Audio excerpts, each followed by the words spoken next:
Very pleasant morning to all my lovely students. Welcome again with your chapter market around us, in which we have learning so many interesting things. सबसे पहले हमने किया what is the definition of market. Definition of market means where buyer and sellers come they exchange their goods and services in return of money.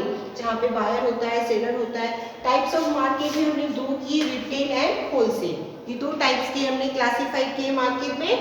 That last जो topic हम discuss कर रहे थे types of the retail stores. इनमें हमने mobile traders जो घूम घूम के सामान बेचते हैं, वेंडर्स के बारे में. देन फिक्स शॉप्स, रिटेलर जिनकी शॉप जो होती है वो फिक्स होती है, उसके बारे में हमने किया था. देन वीकली मार्केट क्या होते हैं, वीकली मार्केट को हमने डिस्क्राइब किया आपको. देन जनरल स्टोर्स क्या होते हैं, कौन कौन सी चीज़ें मिलती है. देन स्पेशलिटी और स्टोर जैसे केमिस्ट शॉप होती है, मेडिकल शॉप्स जिसको हम कहते हैं. उसके बाद लास्ट हमने किया था departmental store. Fine. So today हम इसी को कंटिन्यू कर रहे हैं. नेक्स्ट टॉपिक ऑफ जो रिटेल मार्केटिंग का है वो है आपका it is the shopping malls. Fine. Shopping mall, chain store and franchise outline, ये हमारे दो तीन टॉपिक रिमेनिंग थे. तो सबसे पहले हम एक्सप्लेन कर रहे हैं आपको शॉपिंग मॉल. अब शॉपिंग मॉल सब लोग गए हम, क्योंकि हम सिटी में रहते हैं, बहुत सारे शॉपिंग मॉल्स होते हैं जहाँ पर हम शॉपिंग करने जाते हैं. A shopping mall is a large retail complex comprise a number of shops that sell different products which caters to needs of people. एक ही मार्केट में बहुत सारी शॉप्स होती है अलग अलग एक्सेसरीज की जो हमारी नीड की होती है, यानी कि हम एक ही जगह से डिफरेंट प्रोडक्ट्स को हम परचेज कर सकते हैं. Malls also have entertainment facilities. बहुत सारी एंटरटेनमेंट फैसिलिटीज भी होती है, कहीं थिएटर्स होते हैं, हॉल्स होते हैं, गेम जोन्स भी होते हैं. For all age groups excellence parking facilities and restaurant. बहुत सारे जो मॉल होते हैं वो बहुत, क्योंकि उसमें बहुत सारी शॉप्स होती है तो बहुत सारे लोग आते हैं वहाँ पे शॉपिंग करने. तो वहाँ पर पार्किंग की फैसिलिटी बहुत अच्छी होती है, फ्री पार्किंग होती है, आप अपनी गाड़ी वहाँ पे पार्क कर सकते हैं. इसके अलावा कई सारे रेस्टोरेंट होते हैं, क्योंकि हमें बहुत टाइम लगने वाला होता है तो वहाँ पर रेस्टोरेंट्स होते हैं जहाँ पर हम कुछ भी खा सकते हैं. नेक्स्ट इज ये शॉपिंग मॉल क्लियर है. Now next is the chain store. Fine. अब क्या है chain store? These are the group of similar retail store with the various branches in different location spread across a city or region. ये भी एक तरह से retail shops होती हैं, यानी उनकी बहुत सारी ब्रांचेज होती हैं. जैसे कि कोई शॉप किसी एरिया में है तो दूसरे एरिया में भी उसी की एक ब्रांच है, उसी की एक शॉप है, तो उसको हम क्या कहेंगे? Chain stores. They have a common ownerships under the central management and sell same product under the same term and conditions irrespective of their location. यानी उन सबकी जो टर्म कंडीशंस होंगे, उनके कोई भी जो प्रोडक्ट वो सेल कर रहे हैं वो सेम होंगे. पिज़्ज़ा हट, अब जैसे इसके कुछ एग्जांपल्स है. पिज़्ज़ा हट, इसके बाद है फेबिलिना, Adidas, some examples of the chain store. कुछ मल्टीनेशनल प्रोडक्ट्स होते हैं, यानी कि बड़ी बड़ी कंपनीज होती हैं जिनके बड़े बड़े स्टोर्स होते हैं और वहाँ पर वही चीज़ें मिलती है और वो हर एरिया कवर करते हैं. यानी कि उनकी शॉप्स सिटी में कोई एक आध जगह पर नहीं होती, बहुत जगह पे होती है जहाँ पर वो अपने प्रोडक्ट्स को सेल करते हैं. तो ये किस में आएंगे? चेन स्टोर में. Now next is the franchise outlets. अब फ्रेंचाइज आउटलेट क्या होता है? Such stores have emerged as alternative of chain store. ये भी किसका एक अल्टरनेटिव है? चेन स्टोर का. These stores have been authorized by the company to sell its goods and service to certain places. अब इनको कंपनी जो है वो अथोराइज करती है कि वो पर्टिकुलर जो चीज़ है वो मार्केट में बेचे, यानी इन लोगों के पास फ्रेंचाइज होती है उस पर्टिकुलर कंपनी की, यानी कंपनी ने उन्हें क्या किया? अथोराइज किया है. The franchises person who open the outlet. सबसे पहले जो फ्रेंचाइजी वो पर्सन होता है जो इस आउटलेट को लेता है. Franchisor refers to a company which lease out the product to be sold. वो उसे खरीदता है. Franchise pay the franchisors a certain amount of money in return of permission to sell the product. अब वो जो पर्सन जो उस particular product को बेच रहा है, सेल आउट कर रहा है वो एक पर्टिकुलर अमाउंट पे करता है उस कंपनी को इस अथोराइजेशन के लिए कि वो इतना अमाउंट देगा तभी उसको वो बेच पाएगा, यानी वो उसे अथोराइज माना जाएगा। The quality of the product can not be compromise.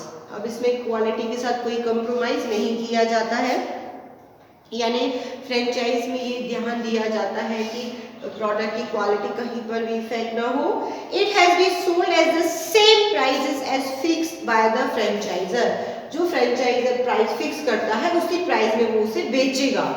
ये कुछ टर्म एंड कंडीशंस रहती है। Now about the urban areas, door to door marketing by the salesperson as a regular feature। अब यहाँ पर हमारे यहाँ पे ऐसे कई सारे प्रोडक्ट्स बेचने या उनको प्रमोशन करने आते हैं लोग, डोर टू डोर आते हैं, घर घर आते हैं। They inform consumer about the special features of the product। अब वो सारा ट्रायल वगैरह करके बताते हैं, स्पेशल फीचर्स बताते हैं उस प्रोडक्ट के, उसको डेमोस्ट्रेट करके बताते हैं, यूज कैसे करना है वो बताते हैं। Its use and offer special benefits if someone purchase the same। और कोई खरीदता है तो उसे कुछ स्पेशल प्राइसेस में उसे दिया जाता है। अब देखिए दो होते हैं जो सेल्स पर्सन होते हैं, एक तो प्रोडक्ट को बेच रहे हैं, दूसरा उसका प्रमोशन कर रहे हैं कि अगर आपको वो चीज़ अच्छी लगी तो आप फिर उससे दोबारा से खरीदेंगे। Now people can use the facilities on the online shopping provided by the internet to buy and sell their goods। आज के टाइम में बहुत ज़्यादा चल रहा है इंटरनेटिंग जो मार्केटिंग है, हमें कोई भी चीज़ चाहिए सब नेट पर अवेलेबल होती है, हम ऑर्डर करते हैं और हमारे घर तक वो आ जाती है। तो ये भी एक है शॉपिंग का एक काइंड है। Customer can be browse online and mail their order to connected stores. Particular store को वो क्या करता है, order. Mode of payment is usually through use to credit और डेबिट कार्ड। दोनों ही कार्ड से उसका क्रेडिट पे किया जाता है। आप कैश भी कर सकते हैं और आप ऑनलाइन भी पेमेंट कर सकते हैं, इसका मोड जो है। Now we are talking about the wholesale market. ठीक है, अब हमारा जो नेक्स्ट टॉपिक है वो है होलसेल मार्केट। अब इससे पहले जो हमने जितने भी मार्केट पढ़े वो कौन से थे, रिटेलर। बहुत सारे हमने एग्जांपल्स किए रिटेलर्स के, कम से कम 8 से 10 एग्जांपल्स थे कौन कौन से स्टोर्स आते हैं। अब हम बात करेंगे होलसेल मार्केट की। होलसेल मार्केट क्या होते हैं, क्या क्या चीजें होती हैं, कौन कौन से लोग इन्वॉल्व होते हैं, क्या प्रोसेस रहता है उसका। So about the wholesaler buy goods to the bulk from the manufacturer. अब जो भी होलसेलर्स हैं they buy goods in bulk. Bulk यानी कि बहुत ही ज्यादा मात्रा में। वो कहाँ से खरीदते हैं, मैन्युफैक्चरर से। कहाँ से, मैन्युफैक्चरर से खरीदते हैं, यानी जहां वो चीजें बन रही हैं, इंडस्ट्री से आप कह सकते हैं, उसे वो लोग खरीदते हैं। देन और they are agents to sell them to the retailer and industrial users. People who are engage to wholesale trade is known as the wholesaler. जो भी इसमें इंगेज होते हैं उनको हम क्या कहते हैं, होलसेलर। क्या नाम दिया गया है उन्हें, wholesaler. Wholesaler they do not sell product directly to the customer. वो अपना जो प्रोडक्ट है, जो भी फैक्ट्रीज में चीज़ें बनती है, मैंने स्टार्टिंग में बताया था, वो डायरेक्ट नहीं, हम डायरेक्ट फैक्ट्रीज में नहीं जाते खरीदने, या डायरेक्ट जो मैन्युफैक्चरर से उन चीज़ों को नहीं बेचता है, बट टू द रिटेलर वो डायरेक्टली न कंज्यूमर हम तक आते हैं, ना ही रिटेलर। रिटेलर किससे खरीदता है, होलसेलर से। होलसेलर किससे खरीदता है, वो खरीदता है चीजें मैन्युफैक्चरर से। This is how the wholesaler become the link between the producer and retailer. अब ये बीच में लिंक है इनका, है ना, किस किस के बीच में लिंक है। सबसे पहला तो है रिटेलर, ठीक है, रिटेलर प्लस कस्टमर, ठीक है, और ये कौन है, होलसेलर। सो होलसेलर से रिटेलर नहीं खरीदा, रिटेलर से कंज्यूमर नहीं खरीदा, यानी कि हमने खरीदा, कस्टमर ने खरीदा। इसके बाद है therefore buying and selling take place between the traders. इसके बाद बाइंग एंड सेलिंग होती है दोनों प्रोडक्ट्स की। The wholesaler main functions comprise buying the storing the supplying certain specific good. Particular कोई भी गुड्स वो बेच सकते हैं। He and she may the extend the credit facility to the retailer and he and she also bears the risk to loss due to the spoilage and damage of goods, change in demands and the price fluctuation. अब यहाँ पे बहुत सारी चीज price fluctuate हुई. For example retailer ने या फिर होलसेलर ने चीज़ों खरीदी, खरीदने के बाद उसकी कीमत गिर गई या ज़्यादा हो गई तो उसको फायदा हो जाएगा, कम हो गई तो उसे नुकसान होगा. तो ये सारे रिस्क जो है ये दोनों ही लेते हैं, चाहे वो होलसेलर हो चाहे वो रिटेलर हो. Wholesaler act two ways to the channel between the producer and retailer. सबसे पहला, they enable to producers to reach a large number of buyers spread over a wide area through the retailer. अब wholesaler के पास से चीजें retailer के पास आई और retailer एक ऐसा मीड है जो उसको स्प्रेड कर रहा है, उन सारी चीजों को बेच रहा है. They also keep the eyes on the changing market trends कि क्या क्या मार्केट में चेंज हो रहे हैं, तो उसका सारा जो रिपोर्ट है मार्केट की वो कौन देता है? Retailer. There are many wholesale market in India which are the characterized by a large number of sellers and a relatively smaller number of buyers. However, the governments keep prices under control through the regulate market. हालांकि जो market है उसकी prices को control करती है कौन? Government. Now the selections of the market. आपका जो नेक्स्ट टॉपिक है वो है सिलेक्शन ऑफ द मार्केट.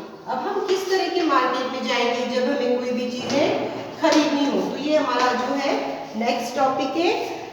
सबसे पहला section of market by the consumers depend on certain factors.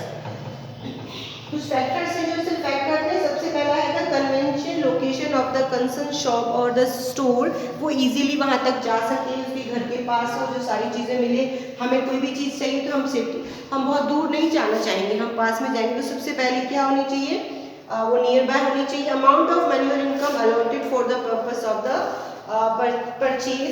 जो भी अमाउंट और मनी है, जो उनकी इनकम है, उसका खरीदारी पर बहुत फर्क पड़ा. आपकी अर्निंग अच्छी है तो आपकी जो शॉपिंग की या आप खरीदारी भी बहुत अच्छी करते हैं.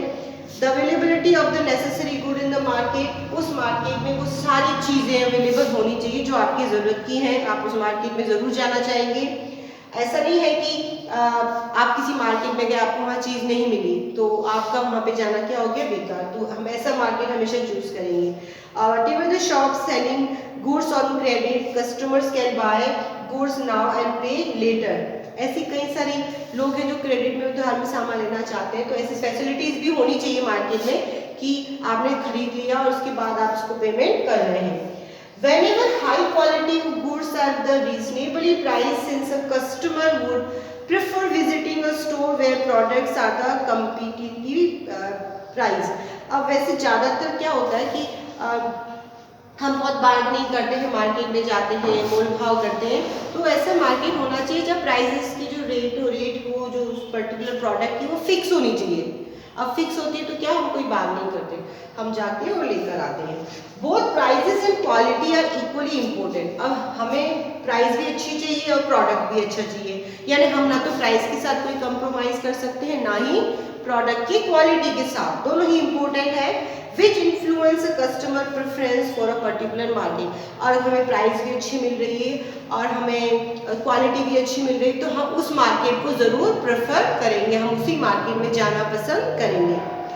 After the learning about the concept of market and different types, let's now you go one step ahead, understand the chain of the activity precede of the journey product into the retail market. अब हमारा जो next topic है वो है marketing and the produce by the farmer, कि किस तरह से चीजें स्टार्ट होकर रिटेलर तक आती हैं.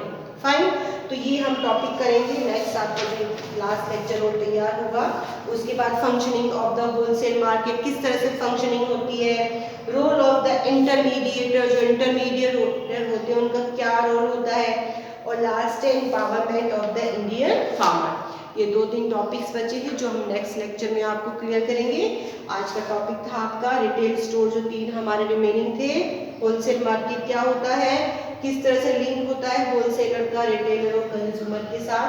इसके बाद हमने कहा सिलेक्शन ऑफ द मार्केट, कि हम किस तरह के मार्केट को सेलेक्ट करेंगे शॉपिंग के लिए, कौन कौन सी चीज़ें उसमें होनी चाहिए जो हमें अट्रैक्ट करेगी उस मार्केट में जाने के लिए. So students, thank you and have a nice day. सारे टॉपिक्स को आप अच्छे से लर्न करेंगे।